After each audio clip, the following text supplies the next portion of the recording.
Claudinei colocou boa noite aqui no chat. Tudo bem, cara? Beleza? Claudinei, eu falei mais cedo, eu falei para a galera, acabei de falar, caso alguém tenha entrado, né, depois também do que eu falei, é o seguinte, não na próxima aula, na outra a gente começa a parte prática do curso, tá bom? Então, hoje, aula teórica, próxima aula, aula teórica, na segunda aula daqui para frente, a gente começa a colocar em prática alguns conteúdos do curso. Começando por sinais vitais. Então, a gente vai conversar sobre sinais vitais. E aí, a ideia é que vocês visitem os conteúdos. Então, não é uma aula presencial, no sentido de o Lucas ficar falando, olha, pressão arterial é aquilo. Sei lá, respiração, porque tudo isso a gente já viu, né? Agora, a ideia é a gente literalmente praticar. Então, eu vou entender que você vai chegar na aula já sabendo a parte teórica, porque, teoricamente, você já viu. A gente já passou por isso no curso, tá? Então, durante a semana, já quiserem começar a partir de hoje ou amanhã, já comecem a olhar um pouquinho para os sinais vitais, para quando chegar no grande dia, no segundo dia, né, na segunda aula daqui para frente, a gente vai começar a fazer aula prática. Vocês vão amar. Assim espero. Estou preparando com muito carinho. Beleza? Bora lá. Bom, semana passada nós falamos sobre sistema respiratório e também sobre sistema digestório. E vimos que esses dois sistemas estão intimamente ligados com um processo de abastecimento das nossas células. Abastecimento no sentido de energia, de fonte energética, para que essas células consigam desempenhar suas funções. Então, as células precisam de oxigênio, precisam também de energia, precisam de nutrientes, para realizarem as suas atividades. E tanto o oxigênio como, esses nutrientes, essa energia, são resultados de vários processos que acontecem nesses dois sistemas aqui. Então, o sistema respiratório fornece oxigênio, uma das funções dele é essa, né? A gente viu outras durante a aula, mas uma das funções é fornecer oxigênio para as células e também fazer a retirada, a eliminação do gás carbônico, do monóxido de carbono, CO2. Depois, a gente viu que o sistema digestório tem duas principais funções: digestão e absorção. Inclusive, em um vídeo, conseguimos ver, literalmente, visualizar como é que o alimento, por onde é que o alimento entra, qual que é o percurso que se dá, o percurso que ele, vai caminhar do nosso corpo, como é que isso acontece e como é que o processo de digestão acontece em mim e em você, no nosso sistema digestório. Então, vimos que existem enzimas, e as enzimas têm o papel de quebrar as moléculas em pequenas moléculas, ou em moléculas menores. Para que isso, Lucas? Como a gente viu, para que, conforme esse alimento vai caminhando, chegando mais próximo do intestino, até que consiga romper as paredes do intestino e ser então absorvido, e esses nutrientes, essas moléculas, caírem na corrente sanguínea e, portanto, possam alimentar, no sentido de fornecer energia para as nossas células. Então, é um processo longo, rico, maravilhoso. Você tem quebra de gordura, lembra? A gente viu de gordura, de amido, de proteína, tem enzima no estômago, as enzimas já começam na boca, depois a gente viu no intestino, duodeno, íleo, jejuno, lembra? A gente viu tudo isso na aula passada. Então, esse é um resumo rápido. Sistema respiratório tem essa função de fornecer oxigênio e fazer a retirada do gás carbônico.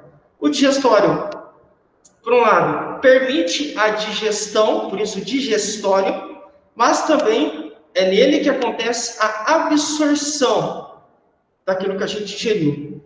Show de bola, né? E a gente falou um pouco sobre algumas doenças desses caras. A gente falou um pouco sobre sinusite, por exemplo, no sistema respiratório, sobre bronquite. No sistema digestório, a gente também conversou sobre, por exemplo, úlceras e por aí vai. Hérnia um pouquinho também. Beleza? Só um rápido resumo, mas a aula foi gravada na íntegra e disponibilizada no YouTube para vocês, tá bom? Eu coloquei a gravação no mesmo dia, né? Segunda-feira passada, joguei o link lá no grupo. Hoje, nós vamos conversar de, também, obviamente, dois sistemas fundamentais para o nosso corpo. Esse aqui, que é muito curioso, muito importante,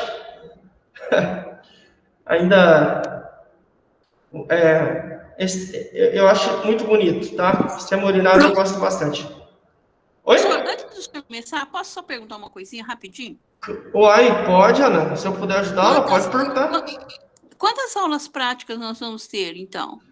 Acredito que umas 4 ou 5. Umas 4 ou 5. Tá bom? Tá bom, obrigada. Mais ou menos isso, imagina. Imagina. Vamos lá. Antes de começar, vocês conseguem ver alguma coisa aí, ó? Dá para ver algum traço? Eu estou fazendo tipo um círculo em cima do sistema urinário. Dá para ver em vermelho? Não sei se... No meu eu não tô vendo, não. Não dá para ver. Que pecado. Obrigado. É que eu peguei uma ferramenta e queria muito que ela desse certo. Não tem problema, não. Vamos sem riscar mesmo. Não tem problema, não. Dá para falar. Obrigado, galera, pelo retorno. Deixa eu ver se mais alguém... não. Show de bola. Vamos lá. Sistema urinário, eu gosto um pouco desse sistema, porque eu acredito que ele é mágico, né? E quando a gente começa a entender um pouquinho dele, ou as suas principais funções, ou como é que acontecem alguns processos desse sistema, tudo fica mais claro, inclusive você consegue, talvez, até interpretar alguns fenômenos que acontecem com você, com, sei lá, com um familiar, ou futuramente com o seu cliente, por aí vai. Então, o sistema urinário é muito bonito. Curto bastante. Vamos lá. Bom, esse sistema urinário... Vamos lá. Com as palavras de vocês, tá? Não há necessidade, a não ser que você queira, e aí tudo bem também. Mas com as suas palavras. O que vocês entendem por sistema urinário? Porque assim, o que é sistema urinário? Qual que é a sua função? Eu entendo que é o funcionamento dos nossos rins, não é isso, professor? Legal. Os rins, na realidade, são um filtro, né, da água que nós temos no nosso corpo e de todos os líquidos que nós ingerimos, quer seja nos alimentos, que seja água, né? Aí eu entendo que os rins, sendo um filtro, o sistema urinário é o resultado do filtro, é aquele que elimina a filtragem que foi feita nos nossos rins. Bom, eu entendo assim, não sei. Bacana, definição interessante. Tem sim, tá certo. Então, muita coisa que você falou, na verdade o que você falou é isso mesmo. Os rins sim fazem parte do sistema urinário e eles sim filtram líquidos, né, que estão no nosso corpo. Correto. Beleza. O que mais? É isso aí. Uma das coisas a Ana já matou, mas tem mais coisa. O que mais, galera? Ana. Ei, olha, hein? Aí sim. Vou tomar uma água. Podem falar, pessoal. Falem com as palavras de vocês. Não precisam. Porque existem ductos, e existem realmente, vocês vão ver daqui a pouco, existem ductos que conduzem a urina. Não precisa falar isso. Fala com a palavra de vocês. Tá muito rebuscado o negócio aí, professor. É melhor simplificar. Então. Podem falar do jeito que vocês entendem. Por que eu faço isso? Porque, às vezes, quando a gente tem uma definição, e quando você coloca essa definição para fora, ainda que seja do jeito que você vê, do jeito que você entende, fica melhor para a condução da aula. É interessante saber o que você sabe, porque a gente vai apresentar algumas coisas aqui hoje. Não é o que o professor Lucas acha ou pensa, mas é sim o que a ciência mostra, ou de acordo com o nosso material, e por aí vai. Então é importante ouvir você e saber o que você acha desse sistema e por que ele é tão importante. Eu acho que o Claudinei respondeu. Respondeu. O Claudinei falou assim, sistema responsável pela eliminação de substâncias tóxicas. Opa! A Ana falou água e outros líquidos. Claudinei trouxe mais um pedacinho, substâncias tóxicas, produzidas pelo metabolismo do nosso corpo através dos rins. Interessante. Vocês vão ver no decorrer da aula que tudo que está em excesso e o que é tóxico, ou seja, o que faz mal, o que é prejudicial ao nosso corpo, de fato, os rins têm um papel importantíssimo na eliminação. Então, o que está em excesso, por exemplo, água, sei lá, o que está em excesso e o que é tóxico, os rins realmente auxiliam e colocam para fora, eliminam essas coisas. Ponto para o Claudinei. Muito bom, Claudinei. Muito bom, excelente. Quem mais? Tem mais coisa, tem mais coisa. Vamos lá, no decorrer da aula, quem não falou pode depois ir respondendo. Vou colocar minha máscara. Não tem ninguém, mas eu gosto de colocar. Vamos lá. Sistema urinário. O Claudinei e a Ana foram no ponto. De fato, é um sistema que está relacionado, ou tem como função, eliminar. Produzir e eliminar. Produz urina e elimina essa urina. Evidentemente, a urina é fruto de um processo de filtragem, que é justamente o que a Ana disse no início. Então, os rins filtram. O resultado desse processo de filtragem, a gente entende, chama de urina. Essa urina é eliminada, é colocada para fora do nosso corpo em algum momento. Isso é sistema urinário. Claro, existem muitos outros detalhes. A gente vai falar trazer algumas informações aqui para vocês. Mas a ideia principal é isso, é produzir urina, eliminar urina. Dessa urina eu tenho substâncias tóxicas, tenho outras substâncias ou outras condições, elementos que estavam em excesso no meu corpo. Os rins filtram, produzem urina e colocam isso para fora, auxiliando no meu metabolismo, colocando para fora o resultado do meu metabolismo, como o Claudinei disse. Mas fiquem tranquilos que tem mais tranquilos, né? Tem muitas informações aqui que vocês vão adorar. Show de bola! Bom, então o sistema urinário é constituído pelos órgãos uropoéticos. Alguns chamam pelos órgãos uropoéticos, ou seja, quem são esses órgãos? São aqueles órgãos que são incumbidos. Incumbidos vem de que eles têm uma missão, eles têm um objetivo, têm um papel. Essa é a missão, tá? Eles têm uma finalidade. Então, os órgãos uropoéticos constituem o sistema urinário. E esses órgãos têm a finalidade, têm o objetivo de elaborar urina, ou seja, produzir, e armazená-la para sempre no nosso corpo. Não. Armazená-la temporariamente. Aqui já dá para você ter algumas informações que são importantes.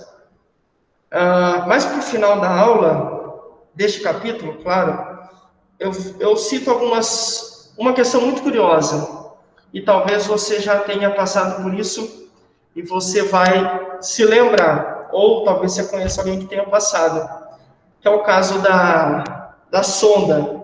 Sonda tem tudo a ver com essa frase aqui, daqui a pouco você vai entender o porquê, tá bom? Mas é importante que você saiba nesse slide aqui, é que existem órgãos que compõem o sistema urinário, e esses órgãos, como eu já disse no início, produzem, elaboram, confeccionam a urina e, em algum momento, armazenam e depois colocam para fora. Então, o processo é dividido em filtragem Isso significa produzir, elaborar a urina. Depois, armazenamento. Essa urina será armazenada e posteriormente eliminada, colocada para fora do nosso corpo. Isso. Mas calma que tem mais coisa aí. Embora alguns entendam, claro,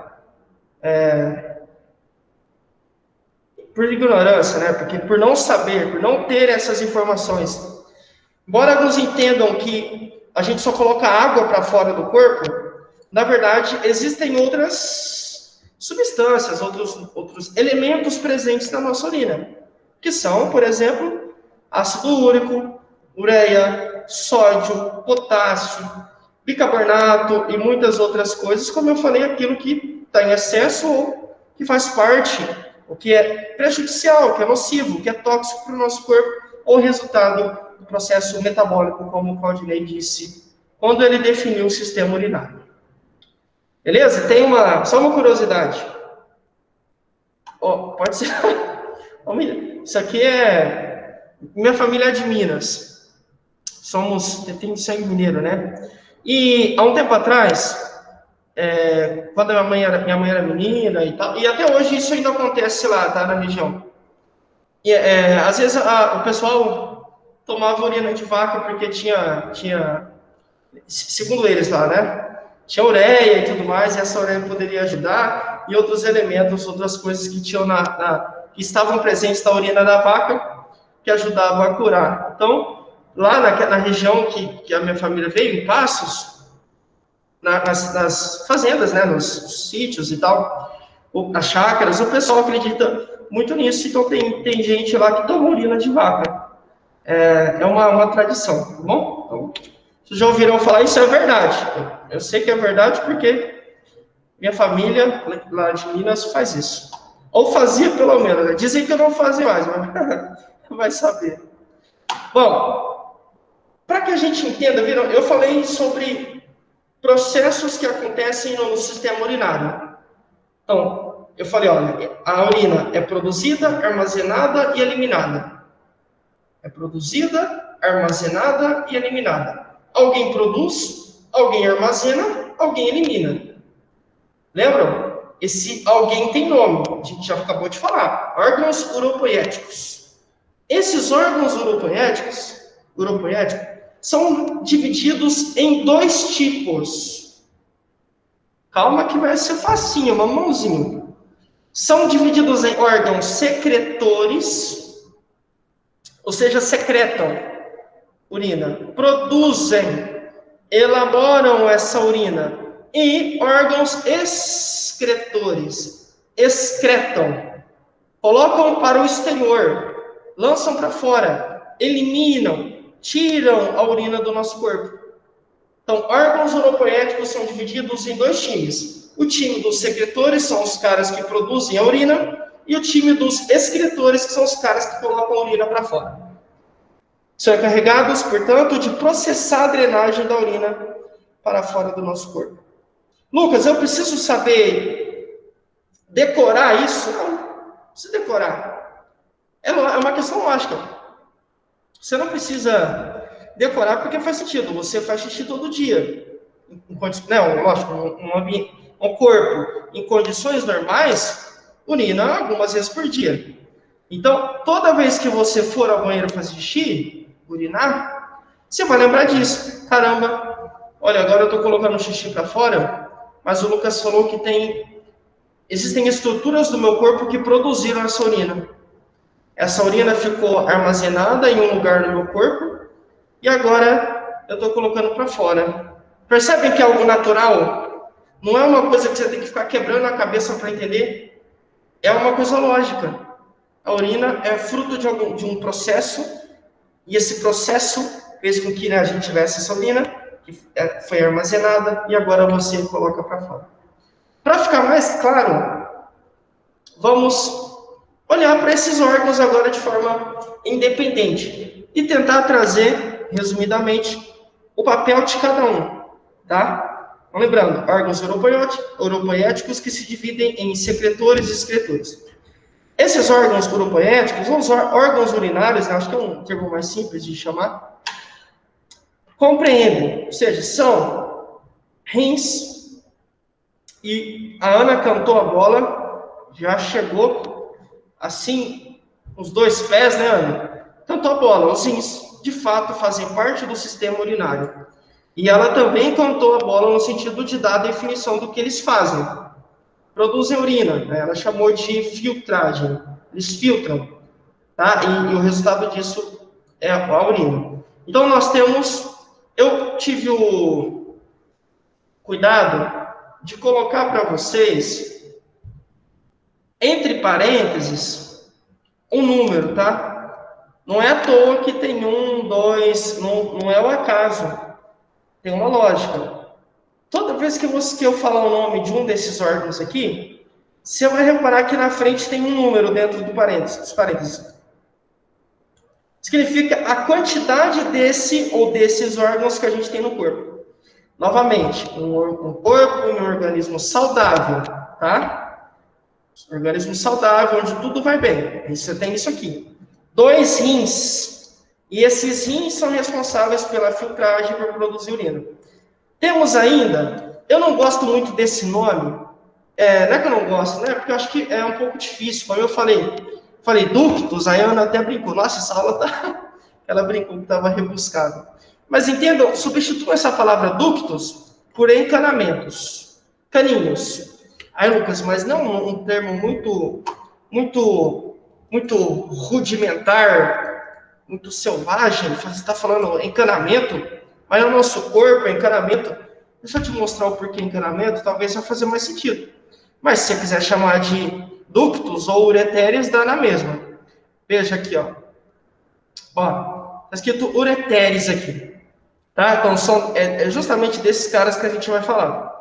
Nesta imagem, esses ureteres ou ductos, ou que eu chamo carinhosamente de encanamentos, pequenos encanamentos, caninhos, são sistematizados e colocados aqui nessa imagem na cor amarela.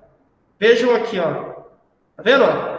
Só sair pela legenda, não tem segredo. Ureteres, uma setinha apontando para esse aqui e a outra setinha apontando para o outro. Não tem erro, só se seguir. Por que você fala que são encanamentos? Porque eles conduzem. Assim como um encanamento, né, um cano, conduz água, os ductos ou ureteres também conduzem uma coisa, conduzem a urina. Então, ó, a gente acabou de falar dos rins que filtram, e o resultado desse processo de filtragem é a urina. Essa urina produzida nos rins é conduzida, levada pelos ductos, caninhos ou ureteres. Lucas, levadas para onde? Para mais um órgão que a gente vai falar, que faz parte do sistema urinário. Essa urina é levada para a bexiga. Tá vendo aqui o nome? Ó? Nem precisa decorar nada. Você nem precisa tentar adivinhar, perdão. Está escrito aqui, ó. Bexiga urinária. Então vamos lá, deixa eu deixar um pouquinho mais longe.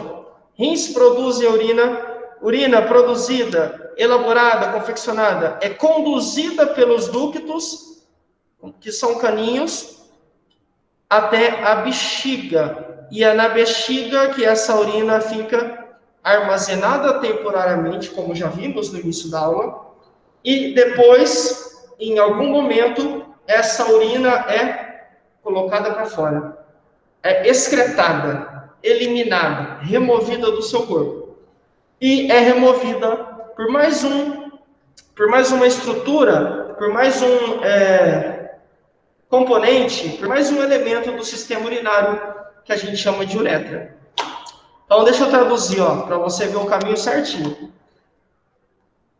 Os rins filtram, produzem urina, que é resultado de tudo que está em excesso, tudo que é tóxico, que faz mal, ou do resto do processo metabólico, como o Claudinei disse. Isso se transforma em urina, que é conduzida pelos ductos, armazenada na bexiga e colocada para fora por meio da uretra. Isso é sistema urinário, resumidamente, né? Então, vamos voltar lá. Eu só mostrei a imagem aqui, porque acho que fica mais fácil você entender. Senão eu fico falando caninho, você fala, cara, não é caninho, o que será que isso tem a ver com caninho?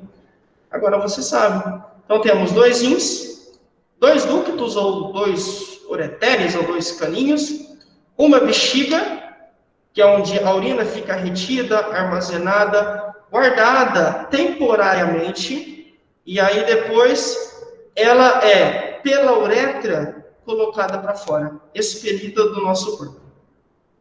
Então, esses são os órgãos, ou as estruturas que compõem o nosso sistema urinário. 2 rins, 2 ductos, uma bexiga e uma uretra. Basicamente, né? Claro. Além dos rins, as estruturas restantes do sistema urinário funcionam como um encanamento. Claro. Lembra que eu falei para vocês? Urina produzida, urina conduzida até o reservatório.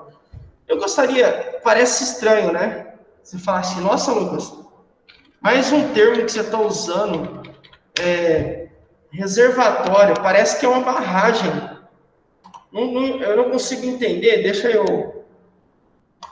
Primeiro eu vou mostrar isso, depois eu mostro a barragem.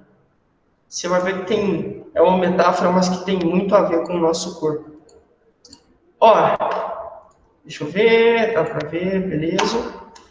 Aqui você tem imagens, inclusive eu peguei no Google mesmo. Coloquei reservatório. Professor, apareceu. Depois o senhor manda esses slides para a gente, porque eu estou copiando, mas o senhor já passou. Ah, mando. Você está conseguindo pegar lá no... pegando no grupo, quando eu coloco, Ana? Não, porque eles deixam muito pouco tempo. Quando eu vou no dia seguinte pegar, já limparam. No Google, no grupo da sala? No Google Class?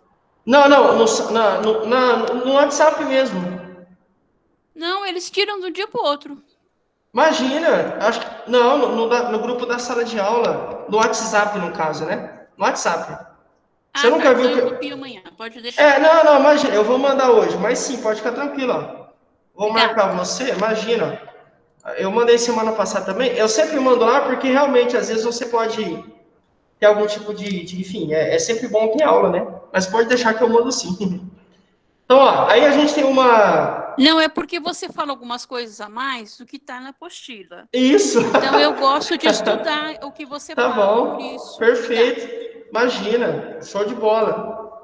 Ó, reservatório é um local que vai reservar, que vai guardar algo. Sei lá, pode ser uma caixa d'água. Onde eu trabalhava era dissolvente. Sei lá, vai guardar alguma coisa. Vai reservar. Existe um tipo de reservatório que, de alguma forma, todo mundo já ouviu falar em algum momento. Eu tenho certeza que você já ouviu falar desse tipo de reservatório aqui. Opa, é que eu apertei sem querer. Essa aqui com certeza. Barragem. Aí, ó. Ó.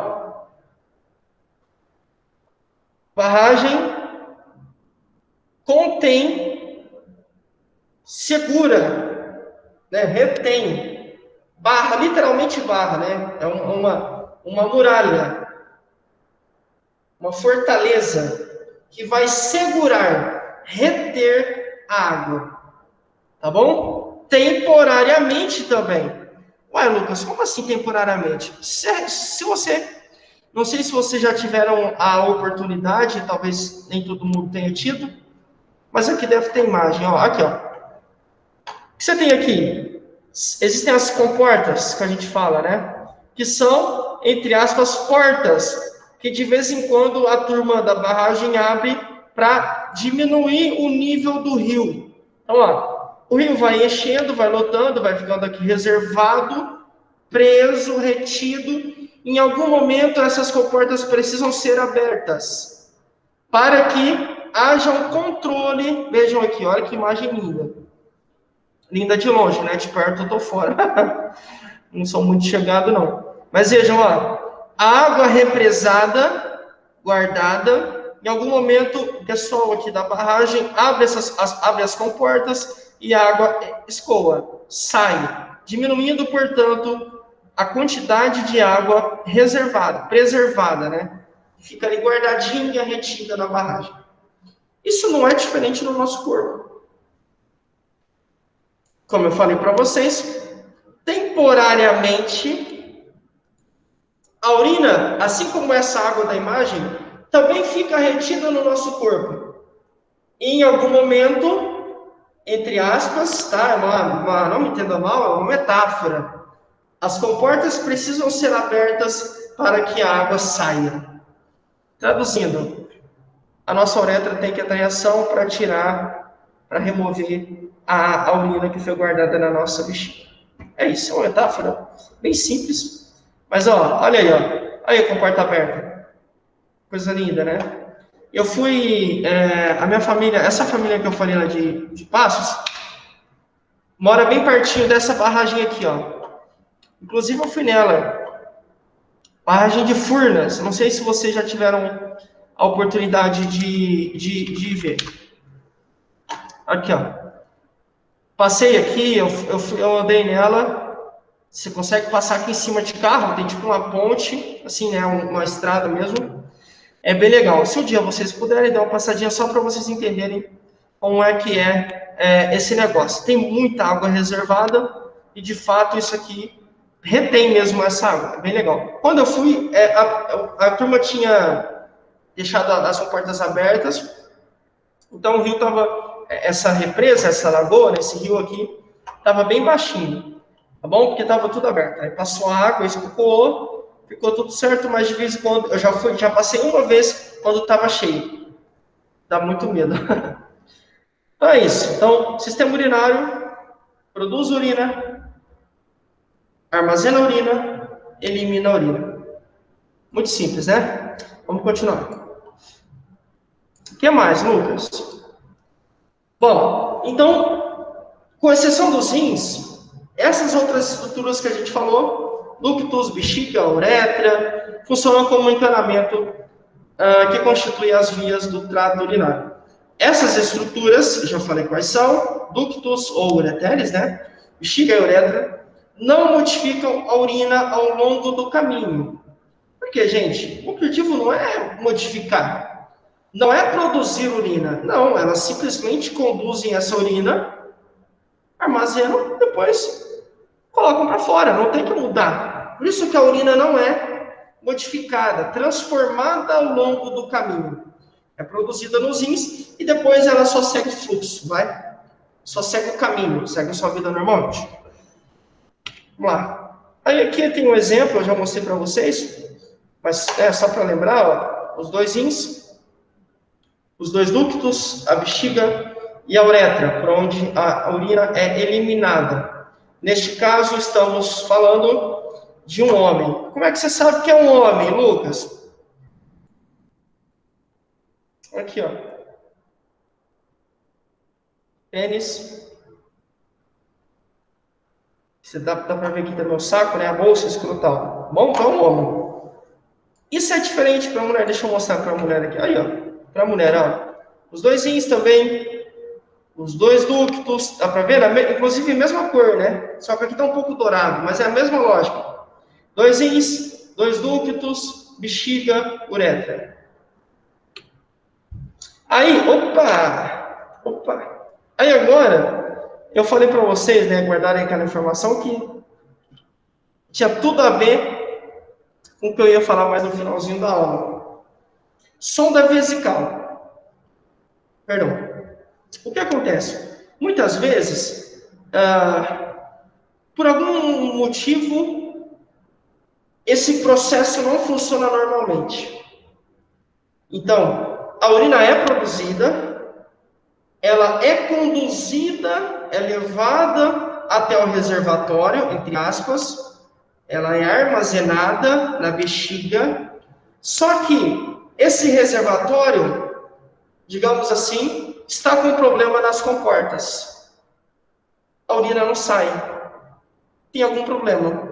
Alguma coisa aconteceu e aí, né, tem várias causas, mas sei lá, eu vou falar algumas aqui, vou citar algumas, mas por algum motivo a urina não consegue sair para fora do corpo. Isso é muito comum quando você toma uma hack, toma aquela anestesia geral, e é bem comum você ver pessoas no hospital, por exemplo, que tenham passado por um procedimento cirúrgico, onde tenham recebido uma anestesia geral, essas pessoas utilizando sonda. Lucas, mas o que é a sonda?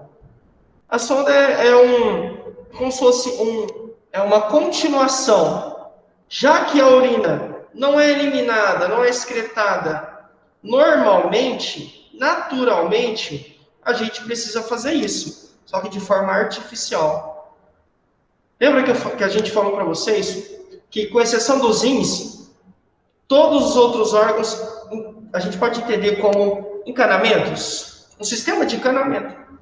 O que você vai fazer na sonda é exatamente isso. Eu vou colocar mais um caninho, só que agora artificial, para garantir que a urina que tinha sido reservada na bexiga saia. Os rins trabalharam bem. Os ductos também conduziram a urina até a bexiga. E a bexiga também está se comportando adequadamente, dependendo da situação, né, lógico. Eu tenho urina, só que essa urina não sai, tem que sair. O que a gente faz é isso, ó, vou dar um zoom. Essa imagem aqui, ó, deixa eu ver se está aparecendo. Ah, tá.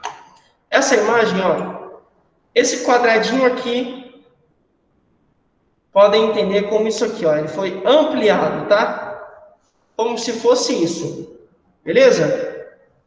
Vou falar como, porque não é exatamente a mesma coisa, porque aqui você tem urina e aqui não. Mas é praticamente a mesma coisa. Então aqui, ó, você vai ter um reservatório, isso aqui é a bexiga do paciente. Você tem aqui a urina, que é o resultado de tudo que está em excesso, que é prejudicial, ou resultado também dos processos metabólicos. Urina produzida, chegou na bexiga, bexiga armazenou, só que alguma coisa está impedindo dessa urina sair pela uretra. O que eu faço? Adentro, eu faço um procedimento invasivo e coloco um caninho que segue o canal aqui, né, que segue a uretra e se acopla na bexiga. Fica dentro da bexiga e aí, como é um caninho, a urina vai conseguir escoar, porque ela será conduzida, porque esse é o papel da uretra. A uretra é um caninho que vai colocar a urina para fora. E esse caninho que eu vou colocar, né, esse catéter, também vai ter o mesmo papel. Permitir que a urina seja conduzida, eliminada, excretada, né, que seja colocada para fora do corpo. Lucas, vai ter um balão aí. Realmente, você está certo, né? Tem um balão. Só que esse balão não é colocado assim, né? Você não imagina o estrago que... Podem perceber, ó. Vou dar um zoom maior aqui, tá? Ó, essa parte aqui, tá vendo aqui? Azulzinho é o catéter, né? Se esse catéter não existia, dá para ver aqui a saidinha aqui, né? O início da uretra aqui do canal urinário. Vejam que ele tem uma espessura. E esse balãozinho, que a gente chama de balonete, é bem mais grosso, tem um diâmetro bem maior do que o canal aqui, ó, do que a uretra. Por que é isso aí, Lucas? E como é que o povo colocou esse balonete, já que você falou que ele é mais largo, e aparentemente é mesmo pela imagem, como é que o pessoal coloca esse balonete no paciente sem machucar? É que esse balonete é inflado quando ele está dentro do paciente.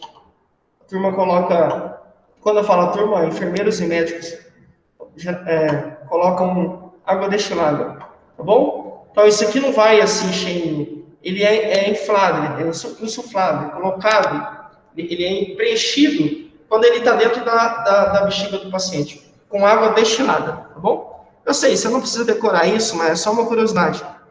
Tá bom? Por que, Lucas, que tem isso? Imagine aqui. Eu não sei se alguém já passou por essa experiência. Mas a sonda é uma situação que é um pouco chata. Constrangedora, incomoda e por aí vai. Em algum momento, o paciente pode querer arrancar. E muitos faziam isso. Sei lá, queria arrancar, queria puxar. Só que esse balonete, como a gente percebe na imagem, é mais espesso do que o canal. Ou seja, esse caninho não vai sair. Porque ainda que, isso, né, ainda que, tá, gente, eu não estou falando que é isso que vai acontecer, ainda que o paciente puxe o catéter para tentar tirar a sonda que está dentro dele, pelo fato do balonete ser mais grosso, mas ter um diâmetro maior, ele não vai conseguir passar aqui, ó. E se passar, vai fazer um estrago e tanto, imagina? Então, assim, gente, qual que é a ideia? É uma medida de segurança, tá? Assim o paciente pode se mover, pode se movimentar. Isso aqui não vai ficar saindo toda hora, porque tem esse balonete que retém, que segura e não deixa o catéter ficar saindo do corpo do paciente, se não terem que passar tudo de novo, né? Mais uma curiosidade. Percebam que aqui, ó, tem uma bolsa. A gente chama isso aí de bolsa coletora. Por que coletora? Porque coleta. Porque ela também armazena. Ela reserva. Coletar é pegar, né? Ela pega, coleta urina. Essa urina que é conduzida para fora do corpo do paciente é armazenada nessa bolsa coletora. Algumas tem tipo uma torneirinha, e aí, na hora que enche, né? Quando são um pouquinho acima da metade, na verdade, o cuidador, sei lá, o enfermeiro ou alguém, vai ali, ou até o paciente, dependendo da situação, e esvazia. Como ela tem uma torneirinha, só abrir a torneirinha, a urina vai ser esvaziada. Em alguns casos, e essa eu acho mais higiênica, né? Você tem a troca da bolsa, tá bom? Então tem algumas bolsas coletoras que tem a torneirinha, em outros casos existem bolsas que são trocadas. Aí depende muito do modelo e tudo mais. Então não, essa urina não fica para sempre aqui, né? Senão a gente teria o mesmo problema, só que agora fora do corpo do paciente. Que a urina não saindo, não sendo escoada. Não, isso não acontece. A gente vai tirar essa bolsa aqui, ou eliminar o conteúdo que está dentro dela. Isso é sonda. Existem alguns tipos de sonda, mas quando a gente fala aqui nesse processo de eliminar a urina, você tem a sonda vesical de alívio e a sonda vesical de demora.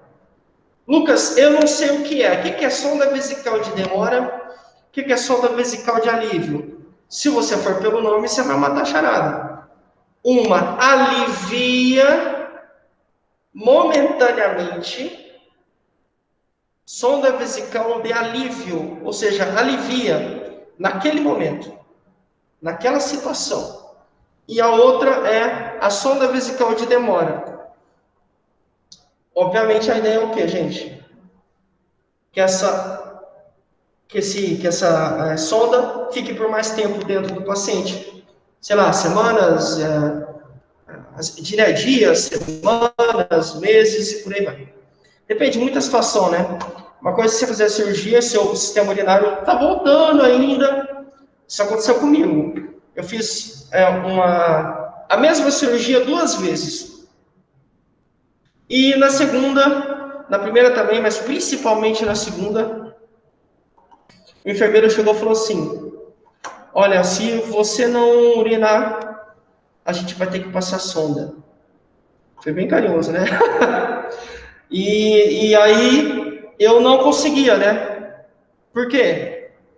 Por conta do meu sistema estava voltando, sistema urinário e tudo mais. Eu nem conseguia mover meu braço direito, virar fazer xixi. Mas aí eu tentei. Quando eu consegui levantar, abrir a torneira, né, por conta do barulho, sei lá, enfim, eu fui tentando até que eu consegui. Nem todo mundo consegue. De um jeito ou do outro, aí vai ter que passar sonda mesmo para poder eliminar essa urina, tá bom? Então, no meu caso, se eu fosse utilizar, seria a sonda vesical de alívio. Porque tá tudo bem com o meu corpo. Só que naquele momento, por conta do poder da anestesia, né, do efeito da anestesia, o meu corpo não está funcionando normalmente. Mas só naquele momento. Agora, se eu tivesse feito a cirurgia, sei lá, se eu tivesse algum tipo de problema no meu corpo, aí talvez eu tivesse que utilizar por mais tempo. E se eu tivesse que utilizar por mais tempo, seria a sonda vesical de demora. Desculpa, de demora. Porque demoraria mais tempo no meu corpo. Só uma curiosidade aí para vocês, tá? O que mais? A urina é composta aproximadamente de 95% de água. tá bom? Geralmente, né, além da... A gente também tem a presença de ureia, cloreto de sódio, ácido úrico, por aí vai, como eu já disse lá no início. Os nossos tecidos que recebem do sangue as substâncias nutritivas pelo corpo abandonam aqueles compostos químicos tóxicos, o que o Claudinei disse, resultado do processo de metabolização. Então, esses compostos químicos tóxicos que se formam acabam sendo filtrados e são colocados para fora, né? Quando a uretra trabalha certinho, coloca a urina para fora, coloca para fora também essas substâncias tóxicas. Essas substâncias são danosas, são prejudiciais, maléficas e, portanto, devem ser eliminadas para que não haja uma intoxicação do nosso organismo. Ah, e não é intoxicar, intoxicar, tá bom? Então, cuidado, para você não falar intoxicar. Eu tinha um professor, quando eu fazia técnico agrícola, ele era radicalmente contra essa palavra. E ele ficava falando assim, não é intoxicação, é intoxicação. Se vocês falarem para mim, ele dava aula dessa parte de herbicidas, né? Enfim, inseticidas, mas ele falava muito de algumas pessoas que se intoxicavam, porque elas utilizavam EPI, sei lá, por acidentes e tudo mais. E ele sempre frisava, não é intoxicar, intoxicar. E eu lembrei e brinquei com vocês. Então, essas substâncias que são danosas, são prejudiciais, devem ser eliminadas para que não façam mal, não intoxiquem o nosso organismo e, obviamente, não coloquem a nossa vida em perigo. A maior parte desses produtos acaba sendo eliminado, sim, pelo nosso processo, né, e do sistema urinário. Entretanto, existe também uma parte, ainda que mínima, dessas substâncias que é eliminada pelas glândulas sudoríparas mediante o suor. Traduzindo, eu tenho um processo de filtragem nos rins que elimina boa parte, a maioria esmagadora dessas substâncias tóxicas. Entretanto, eu também, por meio do processo de sudorese, quando as minhas glândulas sudoríparas produzem o suor, também me ajudam a eliminar, a colocar para fora, a excretar essas substâncias tóxicas. Tem um exemplo que é a batata. Você vai entender na hora, você vai pegar na hora, te dou certeza. Vamos lá. Traduzindo. Quem aqui, não precisa dizer nome, tá? Só pensa aí. Se você conhece alguém que é tabagista, alguém que fuma, você vai ver que essa pessoa cheira cigarro. Ah, mas cheira cigarro porque fumou. Não. Depois que ela toma banho, ela cheira também. Mesmo que não tenha fumado um cigarro, né? Se ela começar a suar, e aí em alguns casos nem precisa suar, você vai ver que ela cheira, tem um odor, cheira forte, cheira cigarro. Por quê? Porque são o resultado do suor colocando para fora essas substâncias tóxicas. Então, são as glândulas sudoríparas trabalhando ao favor dessa pessoa. Os rins tentam colocar para fora, não conseguem colocar tudo. As glândulas sudoríparas, ou seja, as glândulas que produzem o suor, entram em ação e também tentam colocar para fora essas substâncias nocivas do cigarro.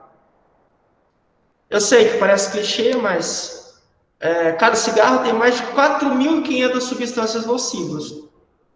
Então, são substâncias tóxicas. Os rins não dão conta de filtrar tudo isso. Consequentemente, acaba que recebe um auxílio, uma ajuda das glândulas sudoríparas, tá bom? Então, por isso que a pessoa cheira cigarro, cheira mesmo. Esse cheiro aí é das substâncias tóxicas que também são eliminadas no suor, né, na sudorese da pessoa, por meio do processo de produção de suor. Por isso que ela cheira cigarro. O aparelho urinário tem a tarefa de separar do sangue as substâncias nocivas e de eliminá-las, né? Já falei. O nosso sangue contém muitas substâncias que não necessitamos e algumas podem ser, de fato, perigosas. Água em excesso, sais minerais, células mortas ou até mesmo alteradas, e também resíduos das atividades celulares, que são por si mesmos tóxicos muitas vezes. Os restos do complexo fenômeno de nutrição que a gente viu semana passada. Beleza? Traduzindo, gente, se está em excesso, se faz mal, vai embora. Essa é a lógica. Bom, aí eu trouxe aqui algumas ideias. Professor, antes do senhor passar esse slide, claro. Água em excesso? Água? Perdão? Eu não entendi. Água em excesso? Se água em excesso faz mal? Sim, o senhor disse que ele... Isso mesmo. Deixa eu voltar. Aqui, ó. Opa, pera aí. Aqui, tá por aqui, ó. Então, aqui, se eu tomar mais do que 2 litros de água por dia, eu tô tomando em excesso? Perguntinha capciosa. Tem uma conta. Não, eu quero... Não, mas tem uma conta. Não, mas essa era uma pegadinha, você já adiantou. Tem uma continha. Professor! Eu já ia perguntar. Como você falou agora, eu já vou aproveitar. Meu pai. Não, agora é sério, brincadeira, mas assim, Ana. Sim, não, pode eu fazer quero mal. saber isso, professor. Não, é sério, pode fazer mal. Lucas, por que você está falando que pode fazer mal? Vamos lá.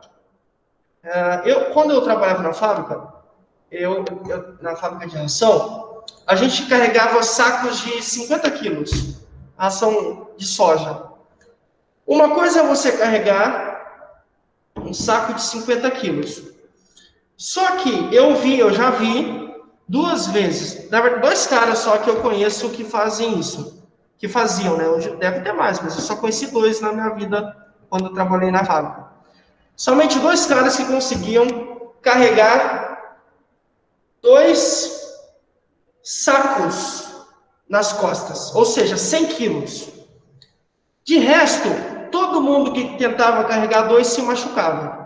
Quebrava a perna, quebrava o braço, caía da esteira. Por quê? Porque aquele trabalho, ou aquela condição, aquele fator estava acima do que eles conseguiam. Traduzindo, os nossos rins filtram, claro, mas se você toma muita água, o que acontece? Você sobrecarrega, digamos assim, os seus rins. Lucas, e isso é prejudicial, claro, porque os seus rins vão trabalhar em excesso. Você vai sobrecarregá-los. Isso pode fazer sim mal, tá bom? Então, uma das justificativas é essa. Lucas, mas eu nunca vou saber quando é que eu estou tomando água em excesso. Como é que eu vou saber isso? Tem uma conta que... Tem 2 contas, na verdade. E tem o método por observação. Alguns médicos, alguns especialistas defendem que a urina não pode ser transparente. Tá? Ela tem que ser amarelinha da cor... Deixa eu jogar aqui. Deve ter. Tem uma tabelinha. Deixa eu ver se eu acho ela aqui. Perfeito. Ó. Deixa eu compartilhar com vocês, tá? Claro, né, gente? Isso aqui é uma imagem. Vai ter mudança de cor. Eu vou até jogar lá no grupo. Isso aqui é um norte, tá? Não, é um norte. Alguns... Deixa eu jogar lá no grupo para vocês depois visualizarem melhor. Talvez não dá para ver muito bem aí no PC, na apresentação. Ó, alguns sugerem que você deve observar a coloração da sua urina. Percebam que em nenhuma hipótese você tem uma urina transparente. Pode ver aí, ó. Não tem. Você tem urina na cor amarela clarinha, mas você não tem urina transparente. Pode ver. Então, ó, sei lá, aqui tem uma divisão em 3 categorias, né? Então, ó, se tiver nessas 3 primeiras, essas cores aqui, né, esse primeiro grupo, beleza, você está bem hidratado. Então, quantidade ideal de água, está tudo bem, está tudo certo. Se você se encontra no segundo grupo, aí você já tem que ter uma atenção. Tem que dar uma atençãozinha aí. Por quê? Pode indicar que você não está bem hidratada. Não está bem hidratado. Agora, se a cor for bem escura, e aí vocês sabem quando fica escuro, né? Aqui chega a ficar até, a urina chega a ficar tipo grossa. Fica quase viscosa. Muito escura, laranja, uma cor escura. Isso não é legal. Significa que você está desidratado. Aí tem vários outros, ó, tem vários, ó. Mas podem ver, ó. Em nenhum momento você tem urina transparente, porque isso faz mal. Olha aí, ó. Essa simplifica mais, né? Olha que legal. Ó, aí aqui você tem várias e várias cores. Olha que legal essa imagem. Muito bom, né? Eu vou mudar essa aqui também, né? Então, assim, Ana, essa é uma forma, né? Por meio da observação. Entretanto, existem alguns, deixa eu compartilhar aqui. Uma fórmula, não sei se eu posso chamar assim, mas é uma conta, onde você pode, duas contas na verdade, que eu conheço, né? Talvez existam outras, que você consegue estimular. Olha, mais ou menos é isso. Existem duas contas que poderiam indicar quanto é que você deve tomar de água por dia. Claro, olha, Lucas, mas por quê? Eu já sei, 2 litros. Depende. Se você tem 1,60 m, 1,70 m, sei lá, pode ser, depende. Agora, se você é da minha altura e do meu peso, você tem 1,84 m e pesa 115 quilos. Você acha que 2 litros de água funciona? Não funciona. Pouca água. O que a gente entende aqui, né? Estrutura física, estrutura corporal influencia. Quanto mais massa você tem, quanto maior é o indivíduo, mais pesado é o indivíduo, mais água ele precisa para hidratar, para abastecer toda essa massa. Traduzindo, eu preciso, por conta do meu peso, da minha altura, né, lógico, do meu peso, de muita água. Bem mais água do que uma pessoa que tenha 1,60 m, por exemplo. Aí existem algumas formas de você calcular, tá, essa quantidade de água para você saber quantas águas você tem que beber, tá bom? Uma forma é 0,50 vezes o seu peso. Aí, Lucas, como assim? Vamos lá, deixa eu pegar uma calculadora.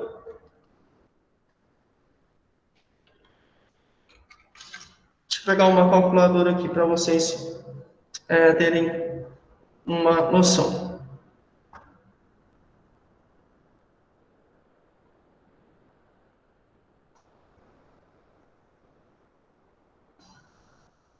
Deixa eu abrir aqui. Deixa eu pôr de cá, porque na hora que eu colocar para compartilhar.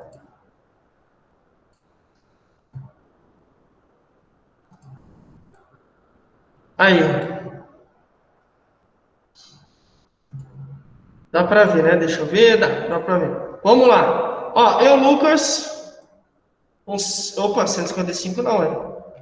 115 quilos aproximadamente. Essa é uma conta. 0,35 para cada quilo de peso. A cada quilo. Então, se eu tenho 115 vezes 0,35. Dá isso. 4 litros e vai, 250 de água. Tá? Mas de acordo com a minha altura e com o meu peso. Tá bom? Aí, como assim? Eu poderia continuar tendo os 1,84 m que eu tenho e, sei lá, pesar 95. Então, 95 vezes 0,35. Olha como cai. Cai para 3.300. Desculpa, é 0,35, né? Mas dá a mesma coisa. 95 vezes 0,35. Aí. E aí vai mudando. Lucas, mas e alguém que pesa 60? Mesma coisa, mesma lógica. 60 vezes 0,35. 2 litros e 100. 2,1, tá bom? E por aí vai, tá Tá bom? Essa é uma forma. Lucas, é consenso? Não. Todo mundo concorda? Não. Alguns profissionais utilizam para saber. Beleza? Outros utilizam uma outra continha. Nossa, descompartilhei, perdão. Vou compartilhar de novo. Que é a mesma lógica, só que você não vai multiplicar por 35, você multiplica por 50. Então seria isso, ó, sei lá, menos 115, só que agora por 0,50. Quase 6 litros. Eu deveria tomar, de acordo com essa conta, de acordo com esses profissionais que defendem esse cálculo, 5 litros, 750 ml. Quase 6 litros, né? Quase 6 litros por dia, né, gente? Ah, fácil. Então, sabe o que eu vou fazer? Já que eu tenho que tomar, digamos, que tem que tomar 2 litros, que é a média, não sei o quê. Simples, Lucas. Eu vou sentar e vou tomar 2 litros de uma vez. Errado. Você vai sobrecarregar os seus rins e vai fazer mal para você. Então, isso aqui, gente, tem que ser diluído ao longo do dia. Tá bom? Então, tem que ser bem trabalhado. Então, assim, eu estou falando para vocês só para vocês terem uma estimativa. Tem profissionais que fazem isso, não é o meu papel. Só estou mostrando para vocês algumas formas. Mas o método da observação é mais indicado. Se a sua urina está muito escura, você está tendo pouca água. Tá bom? Isso aqui, principalmente a turma do fisiculturismo, costuma utilizar essa fórmula aqui, 0,5 vezes o seu peso. Porque eles precisam ter o corpo muito hidratado, né? Como eles são muito fortes, e aí eles utilizam sempre essa regrinha aqui. Beleza? Então é só o norte, tá? Ou por observação, ou você pode fazer continha. Se for melhor para você. Mas lembrando, tem profissionais que calculam que fazem isso. Beleza? Só estou falando para você uma forma. Vamos lá. Deixa eu continuar aqui. Aí depois eu já volto nas perguntas para a gente fazer, tá bom? Bom, eu vou só citar algumas doenças.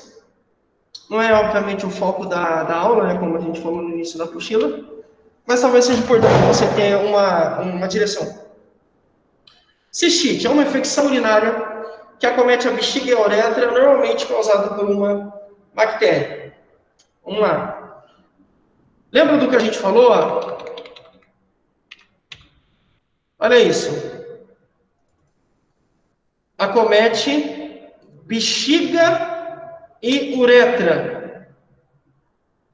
Lembra? Então, ó, não vou botar mais essa imagem, né? Acho que já ficou gravado na cabeça de vocês, assim. Mas toda vez que eu falar em bexiga, lembrem-se, né? O local que armazena a urina. Uretra, para onde essa urina é colocada para fora do corpo. Ductos são esses caninhos, são esses ureteres que conduzem a urina até a bexiga.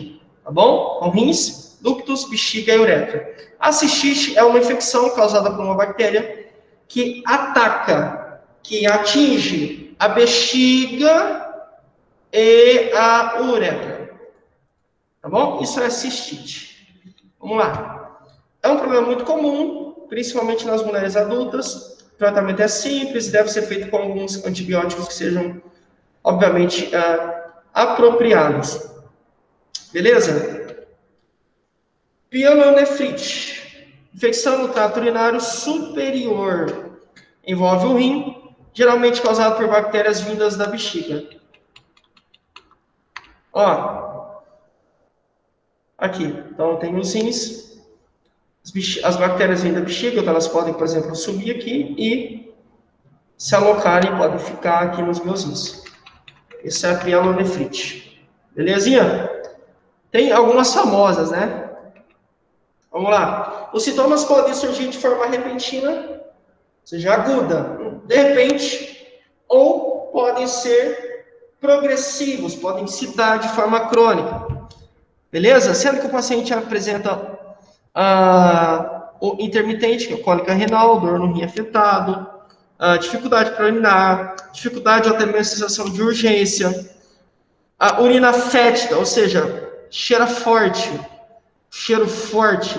atípico, cheiro diferente, né, que vai além do normal. Urina tem um cheiro, claro, mas urina com cheiro muito forte tem alguma coisa errada. Nesse caso aqui da pielonefrite, isso acontece. Então, urina fétida, concentrada, aquela meio grossa, viscosa.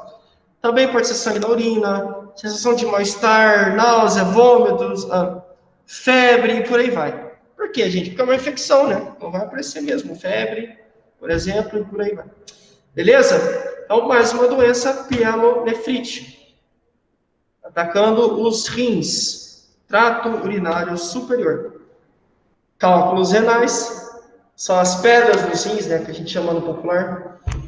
São cristais de sais que acabam se acumulando. Então, são cristais de sais minerais que têm tamanhos diferentes. Se você conhece alguém, você sabe o que eu estou falando, como isso aqui dói, como incomoda, ainda mais quando essas pedras, esses cálculos vão se deslocando, caminhando, causa sangramento, incômodo, uma dor muito forte e por aí vai. Podem ser encontrados em locais diferentes do sistema urinário. Como provoca obstrução, causam muita dor. Alguns até relatam que é a pior dor possível. Relatam porque não é a pior, tá? Tem outras, mas com certeza é uma das piores que a gente pode experimentar. Beleza? Lu, o que você está falando que não é pior? Porque existe uma escala de dor, que depois você pode procurar. Existem algumas dores que são consideradas mais fortes. Como, por exemplo, o paciente em estágio terminal de câncer pode ter uma dor um pouco maior do que essa aqui, por exemplo. A mulher em estado de parto normal e por aí vai. Beleza? Mas é uma dor muito forte. Eu já vi gente desmaiando de tanta dor, no caso de cálculos renais. Tá? Homem, mulher, seja independentemente, apaga mesmo. Dói muito, muito, muito, muito. Pode irradiar para as costas, para o abdômen, provocar náuseas, vômitos. A dor pode ser intensa demais. Mais uma condição chamada de hemodiálise. É um procedimento de filtragem do sangue que tem como objetivo, você pode falar, né? Nossa, mas que estranho. O Lucas acabou de falar isso aqui, mas ele falou com outro nome. Agora ele deu outro nome, não é estranho, esse negócio está familiar. Tá mesmo, você vai entender o porquê agora. Então, a hemodiálise é um procedimento de filtragem do sangue. Peguem a palavra já, filtragem. A Ana falou lá no início da aula. Filtragem para retirar toxinas. Olha o Claudinei aqui, ó. Excesso de água. A Ana de novo, falou no início da aula. Tá bom? Traduzindo, gente, como se fosse, metaforicamente falando, você tem um rim artificial. Por algum motivo os rins não funcionam, ou o rim não funciona bem. Em algum momento você precisa retirar esse excesso de líquido e as toxinas. Por conta disso a gente faz um procedimento chamado hemodiálise. Então há um processo natural de filtragem. Então esse sangue é filtrado, a gente retira o excesso de água e as toxinas, né, presentes aí no organismo da pessoa. Tá bom? Então, a gente chama de rim artificial, até mesmo terapia renal substitutiva.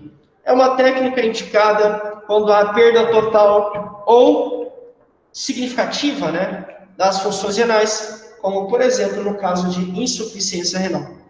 Os rins não estão funcionando bem? Não. Não tem quem filtra o sangue e tira o excesso de água e substâncias tóxicas? Não. Então, a gente precisa filtrar. Como? Hemodiálise.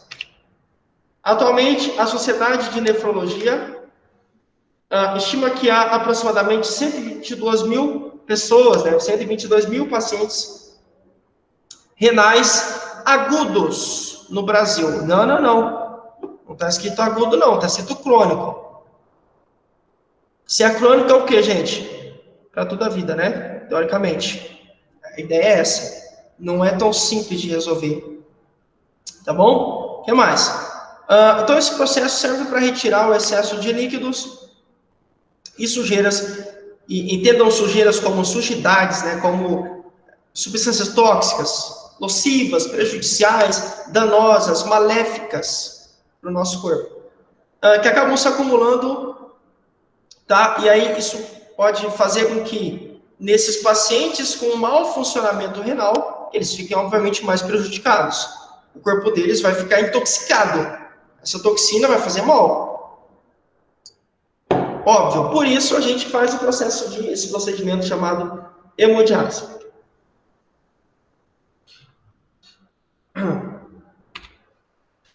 Agora, esse aqui, a gente já falou muito sobre ele durante o curso, tá?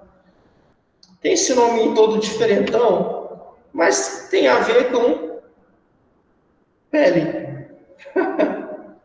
É pele, tá? O sistema urinário, a gente viu há pouco, né, acabou de falar sobre ele. Resumidamente, é isso que a gente viu até aqui. Sobre o sistema tegumentar, eu tentei, que é o capítulo 2, né, que a gente vai abordar hoje, que é o segundo capítulo da aula, eu tentei não ser repetitivo. Ou seja, eu trouxe algumas coisas aqui legais, trouxe mais imagens, porque a ideia do sistema tegumentar a gente já viu bastante.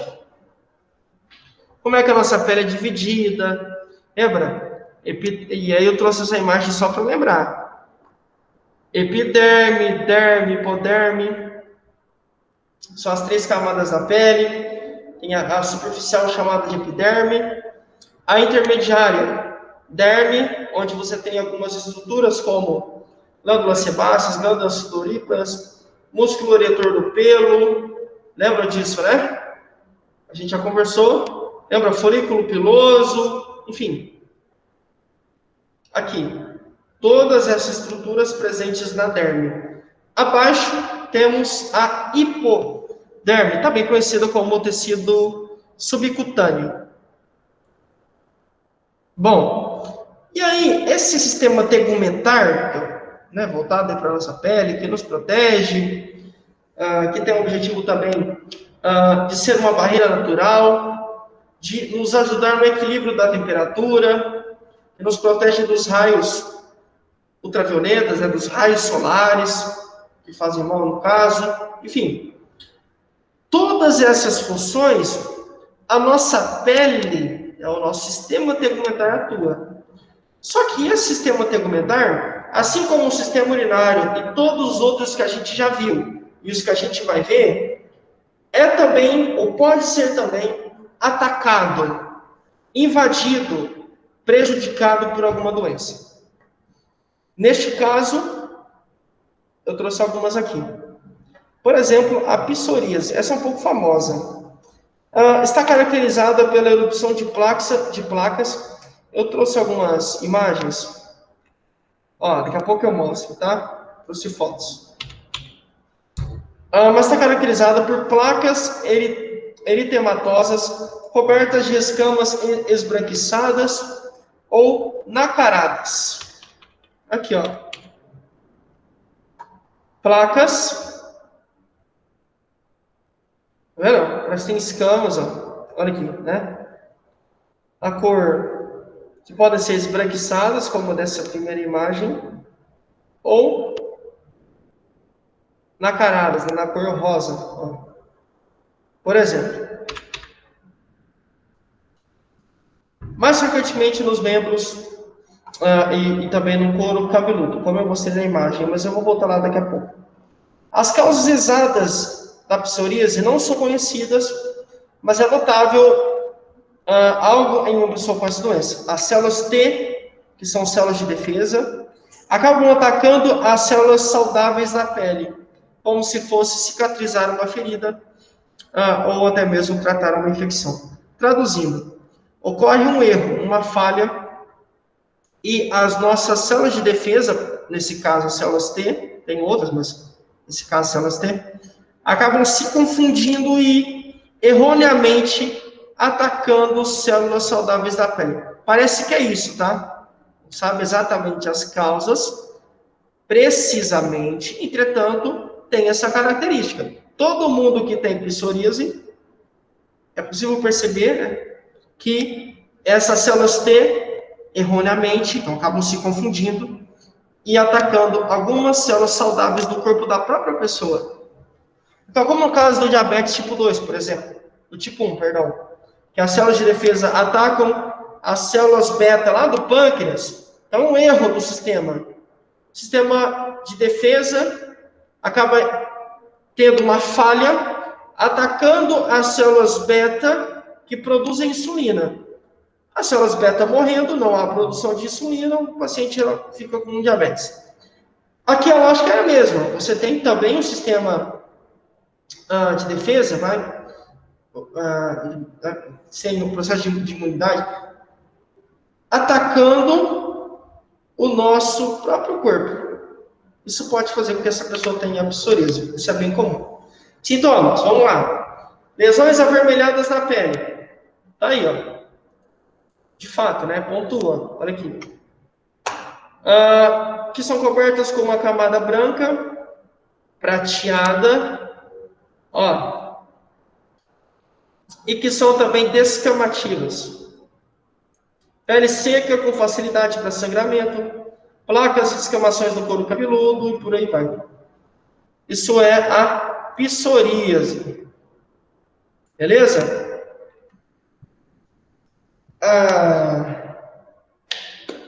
Carcinoma.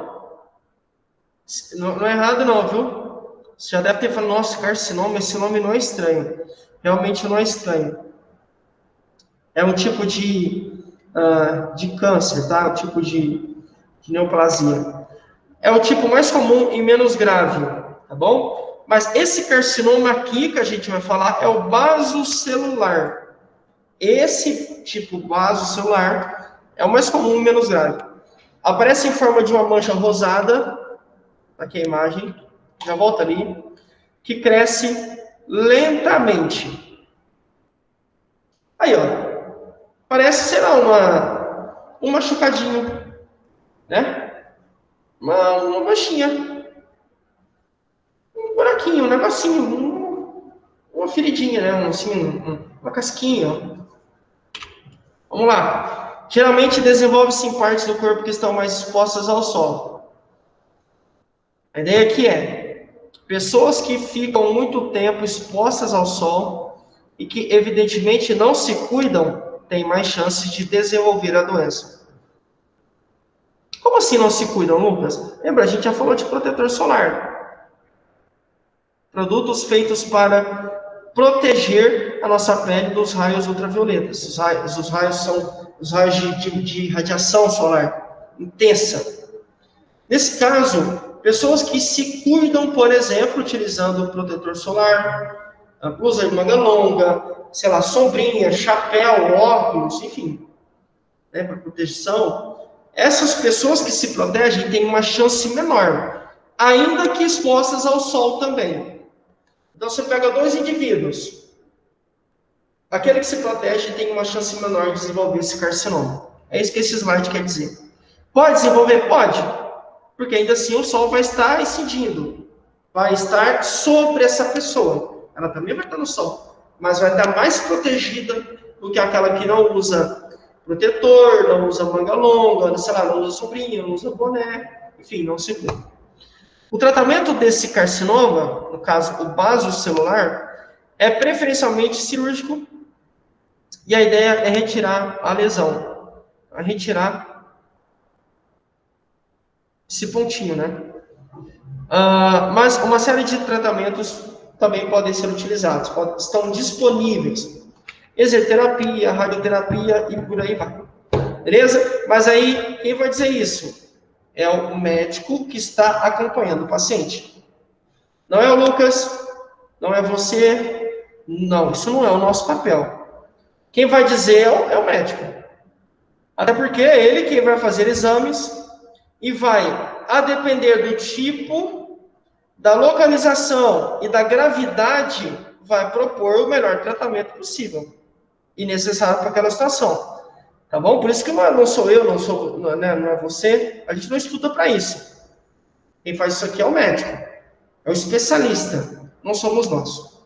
Tá? Então, por isso que eu falei, a ideia da anatomia, desse curso, é termos informações gerais sobre os sistemas, e aí de brinde, e eu acho isso interessante pra caramba, é você também ter alguns exemplos de doenças que podem acometer esses sistemas trabalhados. Então, o carcinoma é um tipo de doença que pode, esse basocelular, tem outros, claro, né, mas a gente está falando do basocelular, É um tipo de doença que pode atacar. E aí tem algumas características, como vocês viram aqui, ó. Eu tentei trazer imagens mais reais, sabe? Porque senão eu coloco aqui uma imagem no slide, não dá para ver. Eu falei, cara, isso precisa parecer realmente de um ser humano. Então, eu tentei pegar algumas imagens legais que permitissem, perdão, a visualização de vocês. Mais um tipo de carcinoma, só que agora não é basocelular. Perceberam que mudou? Espinocelular.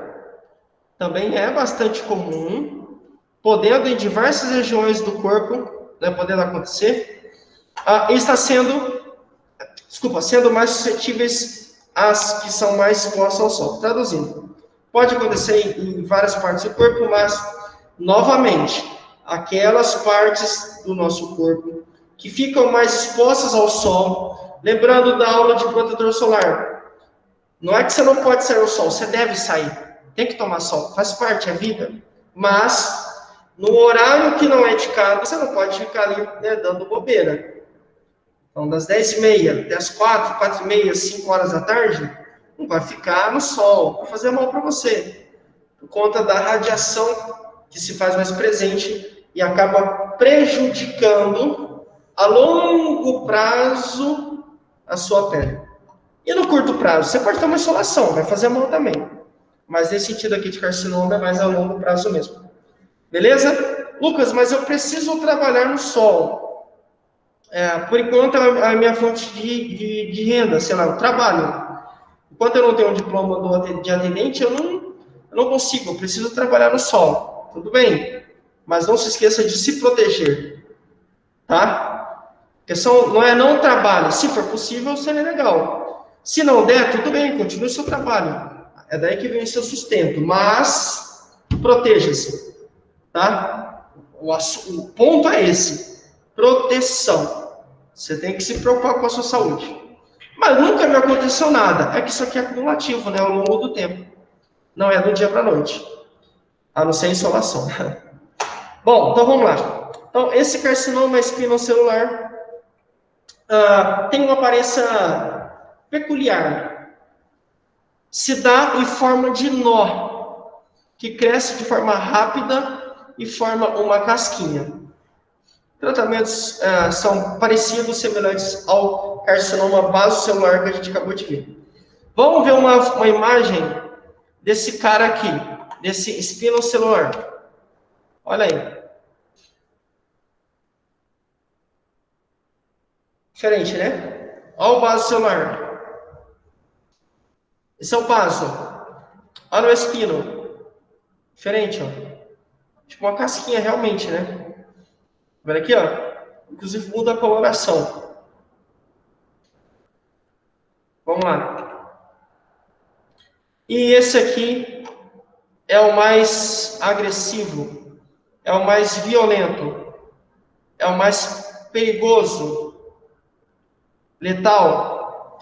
É o tipo menos frequente. Então, o carcinoma basocelular, o carcinoma espinocelular, como a gente viu, são mais comuns. Esse aqui não, ele é menos frequente, entretanto, é mais agressivo. É como o AVC hemorrágico.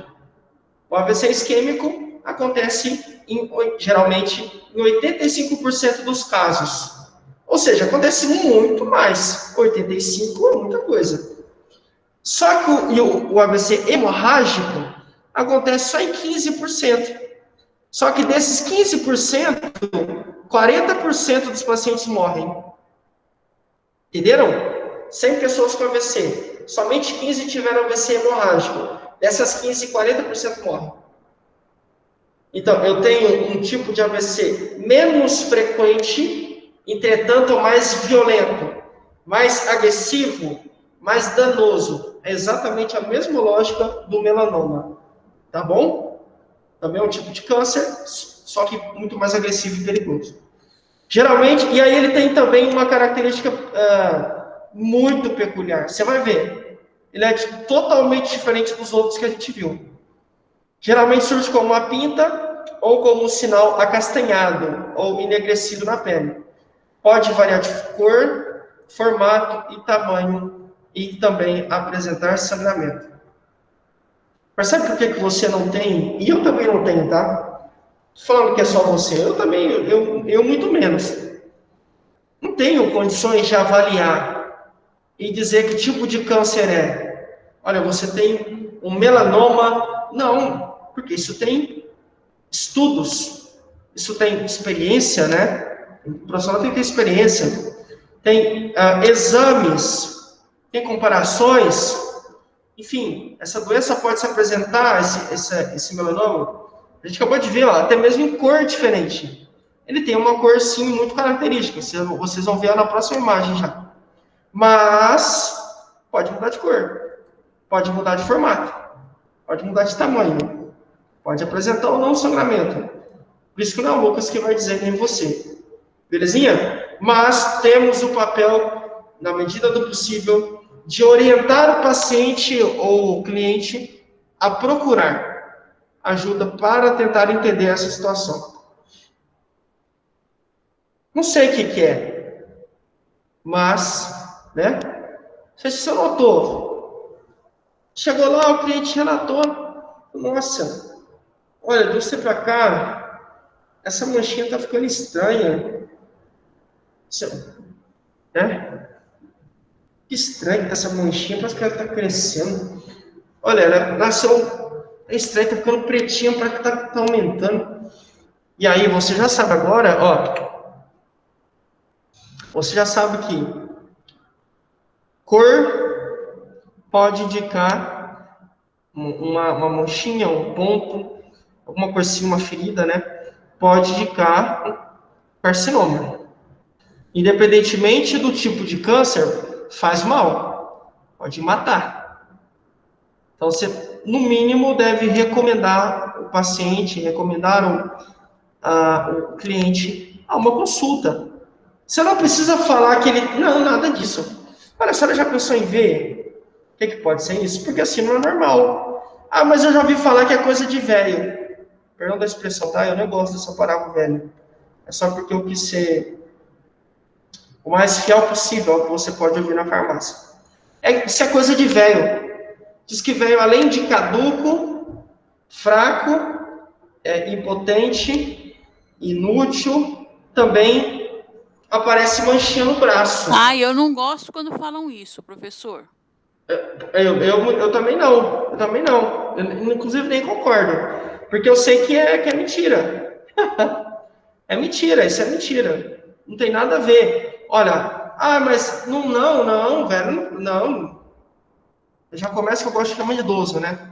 Então, não, idoso não tem que aparecer manchinha, não tem nada a ver. Sim, existem alterações na pele da pessoa, fica mais ressecada, e sei lá, se ela tem diabetes, é mais propenso a ter algumas características, isso é verdade. Mas veja, você tem, por exemplo, uma doença já existente, pode ser diabetes e tudo mais. De um jeito ou de outro, eu preciso ir ao médico. Se eu tenho uma doença já existente ou não, tenho que recorrer. Eu, atendente, não tenho condições de diagnosticar. Entretanto, eu tenho a obrigação de informar. Lembra do RIOFA? Receber, informar, orientar. Lembra desses passo, né? Filtrar, amenizar, agilizar. RIOFA. A gente viu. RIOFA. Dentro do RIOFA, esse protocolo, essa sequência de atendimento, tem orientar. Eu posso fazer orientações, não posso obrigar. Mas o meu papel não me entendam mal, tá? Não me entendam mal. Colocar a pulga atrás da orelha do cliente. Se ele está convicto que não é nada, que é coisa de velho, fecha aspas, talvez seja legal você orientá-lo a ponto de que ele entenda, puxa, será que é mesmo? Aqui essa menina falou para ir no médico. Talvez compense mais ir mesmo, né? Vai saber se é coisa de velho ou não. Acho que eu vou ver, não custa nada, tem um postinho perto de casa e tal. De repente ele vai e aí o médico pode diagnosticar. Conheço uma pessoa, hoje não é tão próxima, mas era quando eu ia muito em Merlândia, é uma cidade próxima aqui, e foi assim. Essa pessoa tem câncer de pele, E é justamente aqui, ó, como essa imagem aqui é assim, na cabeça mesmo aqui, em cima mesmo. E passou por inúmeros procedimentos cirúrgicos, fez enxerto, enfim. Ainda luta, então luta há muitos anos com câncer. Tá bom? Então assim, gente, tem tratamento, tem que ver qual que é o mais adequado, tem que agir. Porque quanto mais eu demoro, pior a situação pode ficar. Beleza? Não somos oncologistas. Cancerologista, alguns falam assim, né? Não somos, mas temos o papel de ajudar as pessoas. E trazer informações é ajudar também. Bom, o câncer de pele é quase sempre curável. Percebam a intensidade. Quase sempre, tá? Não é uma promessa, geralmente. Desde que diagnosticado precocemente. Percebem a condição? Olha, traduzindo, quanto mais cedo eu encontro ao diagnóstico, mais cedo a gente começa o tratamento, mais chance de sucesso a gente tem. Quanto mais tarde eu começo,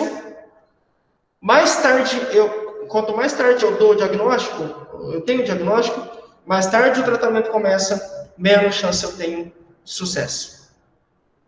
É isso. Muito forte, né?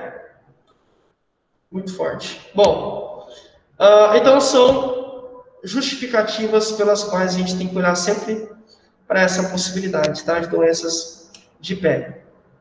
Belezinha? E tem aquele caso, né? O câncer pode ser disseminado.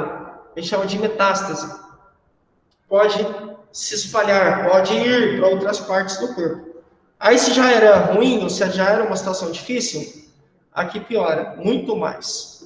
Então, não tenham vergonha, não tenham medo, não tenham receio de orientar, claro, com palavras adequadas, mas não tenham receio e entendam que esse também é o papel de vocês, orientar.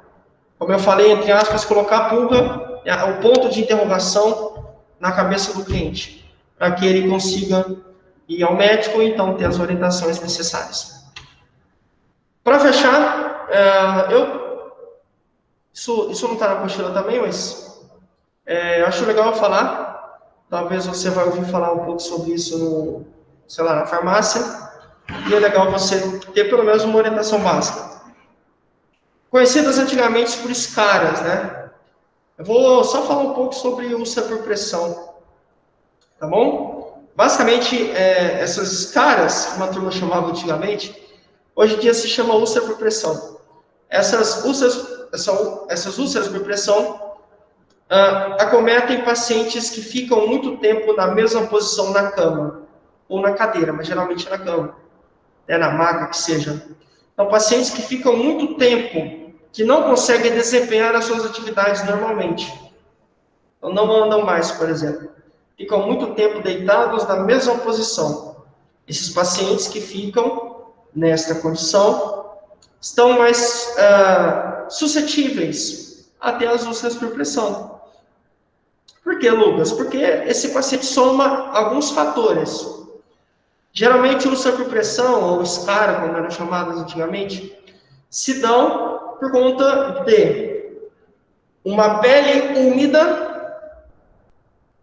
Então, geralmente, o paciente fica na cama, dependendo da situação, urina, ninguém troca ou demora, né, ou a turma demora para trocar a fralda. Defeca, também, cuidador, sei lá, família ou alguém que cuida dessa pessoa, às vezes não vai e não troca. Então, urina, fezes, suor, o material da roupa. Então, que tipo de material é a roupa do paciente? Por exemplo, poliéster pode fazer com que a pessoa tenha alergia. Sua mais, enfim, aí depende, né? Tem gente que tem alergia a um determinado tipo de tecido. Então, depende muito do tecido da cama, depende do tecido da roupa dessa pessoa, depende do ambiente, e depende quase que principalmente, não é só isso, esse é um dos principais fatores do peso do paciente. Por quê, Lucas? Porque o paciente fica deitado. Deixa eu mostrar uma imagem. Acho que tem aqui. Peraí, deixa eu ver aqui. Ah, tem, ó. O paciente fica deitadinho assim, ó. Vamos lá. Ó. Tá aí o paciente deitadinho. Aqui embaixo, você tem o colchão, certo? É o colchão. As úlceras por pressão nada mais são do que a pele do paciente rompida. Um buraco, uma lesão, um machucado, entre aspas, a pele estoura. Ela não aguenta, ela racha. Uma lesão, uma úlcera, né? Você tem uma lesão. Lucas, por que essa lesão, alguns chamam até de lesão por pressão. Tem gente que chama assim, tá? Mas o nome certo é úlcera por pressão. Por que acontece isso, Lucas?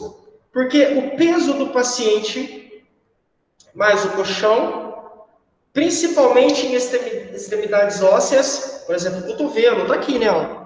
Ó, calcanhar, na região sacral, que é aqui em cima, perto aqui do bumbum, do ossinho aqui em cima do bumbum, cabeça, ombros, né, escápula, enfim. Nesses pontos aqui em vermelho, ó, que a gente chama de extremidades ósseas, ou proeminências ósseas, perdão.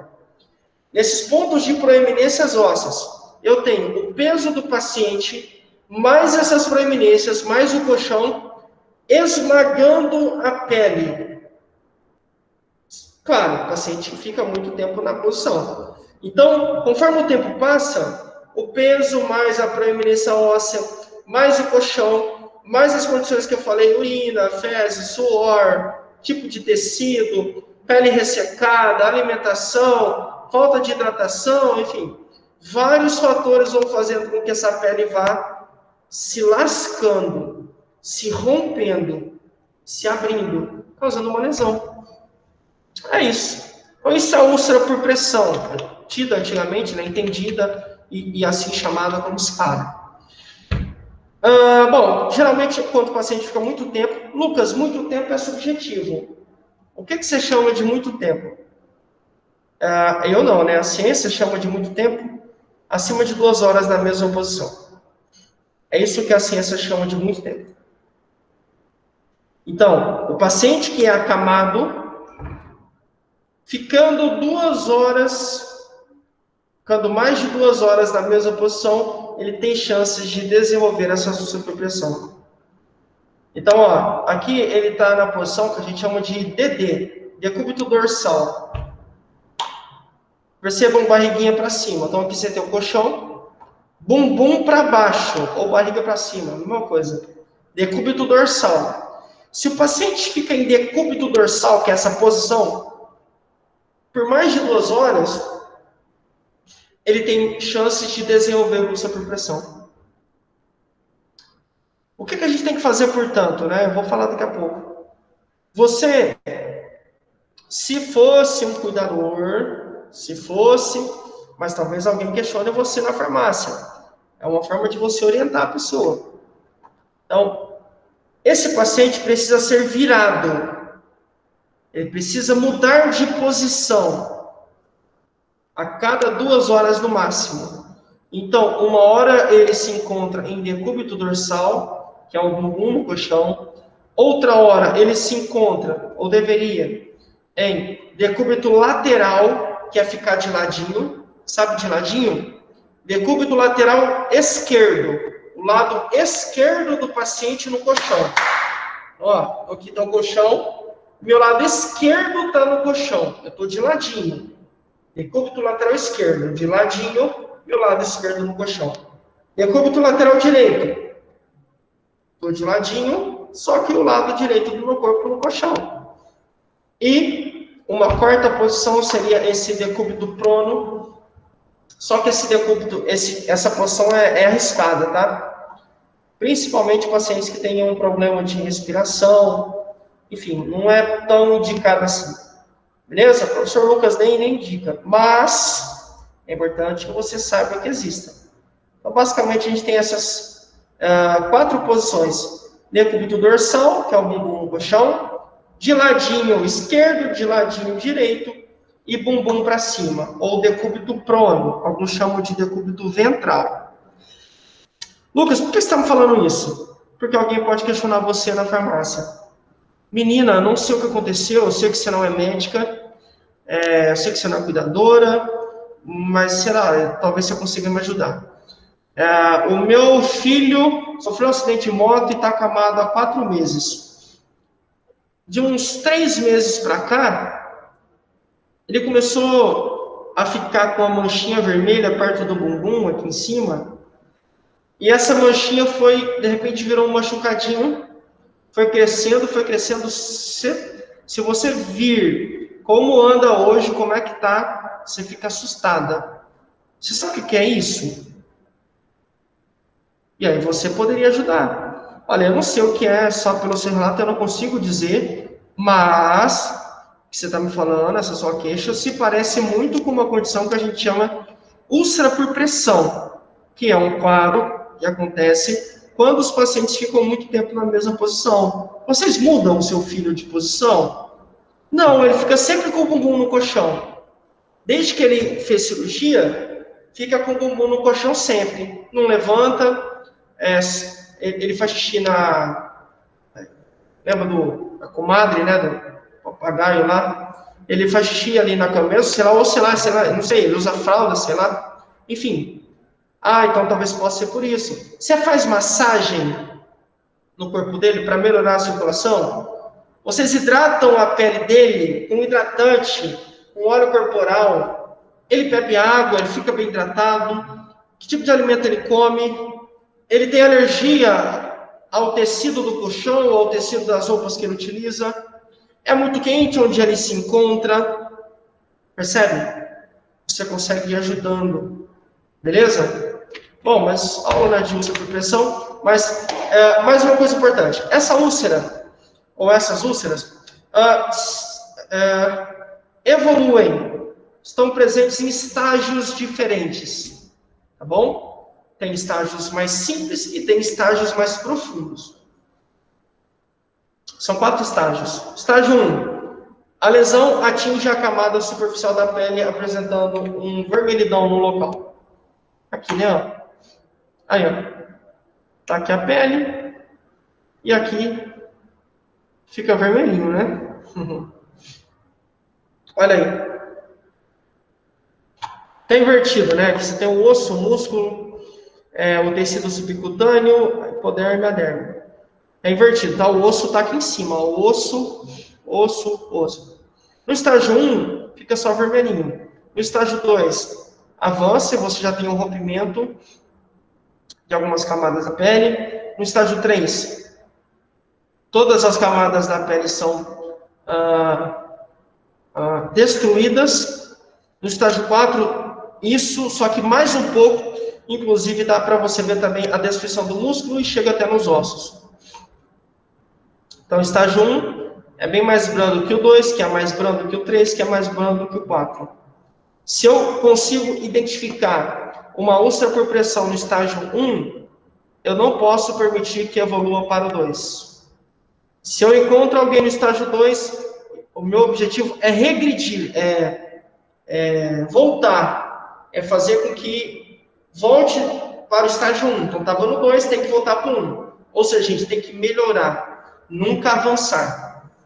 E aí tem algumas recomendações, já falei algumas para vocês, né? Aí é uma imagem um pouco diferente. Aí, fotos. Diferentes, né? Então, você tem o antes. Essa é a região sacral, tá? E o depois. Com cuidados, com mudança de decúbito. Mudança de decúbito, nesse caso, é aquilo que eu falei, né? Você ficar mudando o paciente de 2 em 2 horas no máximo. Existem algumas ferramentas que podem ser utilizadas e que, evidentemente, vão melhorar o cuidado que esse paciente recebe. Olha aí, ó. Vou mandar essa imagem no grupo também. Mas essa aqui é essa é a ferramenta que vai auxiliar você e que vai mostrar formas que você, se você fosse o cuidador, claro, né? Mas pelo menos você pode orientar alguém, se for necessário, que existe essa ferramenta para que o cuidador, a família, não se perca e consiga trocar o paciente de 2 em 2 horas. Olha que legal. Então, ó, por exemplo, né, meio-dia, tá em decúbito dorsal. A gente acabou de ver que decúbito dorsal é bumbum no colchão. Aí, daí 2 horas, ou seja, quanto que é meio-dia mais 2, gente? 14 horas, ou 2 horas da tarde. Às 14, eu mudo para DLE, decúbito lateral esquerdo. Lucas, onde você está vendo isso? Aqui, ó. Lógico, é uma questão lógica, tem as iniciais, mas tem aqui embaixo também a legenda. Daí, mais 2 horas, no máximo, eu troco para decúbito lateral, só que agora lado direito. Depois eu volto para o dorsal, depois esquerdo, direito, e fico fazendo isso. Entenderam? Não preciso ficar gravando os segundos. Eu vou por horas exatas. Cara, se eu começo meio-dia, tem que trocar às 14, depois às 16, às 18, às 20. E por aí vai. Belezinha? Às 22, né? E volta o ciclo de novo. É isso. Então, se alguém perguntar para você alguma coisa, ou se questionar, saiba que pode ser isso. Beleza? Deixa eu ver se alguém falou alguma coisa aqui. Por conta do horário, se eu não conseguir responder vocês, no caso, eu não respondo aqui, mas como eu fiz um dia desse, eu vou lá no grupo e mando mensagem e respondo lá, tá? Porque faltam 2 minutos, então, se eu não conseguir, a gente conversa lá. Beleza? Antes de responder as perguntas, vou ler os comentários aqui no chat. Deu para entender? Todo mundo entendeu o recado que eu dei no início? Lembrando. Entendemos, professor. Entendemos sim. Professor, ótimo. Não tem perguntas no chat, não. Ah, não? Obrigado, Ana. Valeu. É só o Claudinei mandando a gente tomar bastante água e a Paulinha que falou tchau para você. Beleza, então. Obrigado, galera. Obrigado, viu, Ana? Obrigado, pessoal. E não se esqueçam. Ei, Ana, vou falar para a turma contratar como assistente. Ei, eu fui monitora de professor há muito tempo, por isso que é mania. Desculpa, professor. Não, mas é bom, porque você falou que aquele ator nosso lá tem que ser contratado. Quem sabe você não vira assistente dele. Olha, eu quero ganhar bônus, tá? Aí, Ana. Bom, pessoal, obrigado. Um beijo para vocês. Não se esqueçam, na segunda aula daqui para frente, no segundo dia letivo, a gente vai começar as aulas práticas, então venham para a escola. Não tem como fazer aula prática de casa. Tem que vir para a escola, a gente vai começar por sinais vitais. Já comecem a visitar esse conteúdo, porque a gente não vai explicar de novo o que aqui é pressão, não vai nada disso, é prática. Por isso você tem que estudar durante a semana para chegar já na aula sabendo. Que o professor sempre faz perguntas. Porque na cabeça do professor, você já sabe tudo, a parte teórica. Então aí ele vai ficar fazendo algumas perguntinhas. Tá bom? Mas é bem gostoso, sério mesmo, vocês vão amar. Boa noite, professor. Boa noite. Obrigado. Boa noite, galera. Muito obrigado.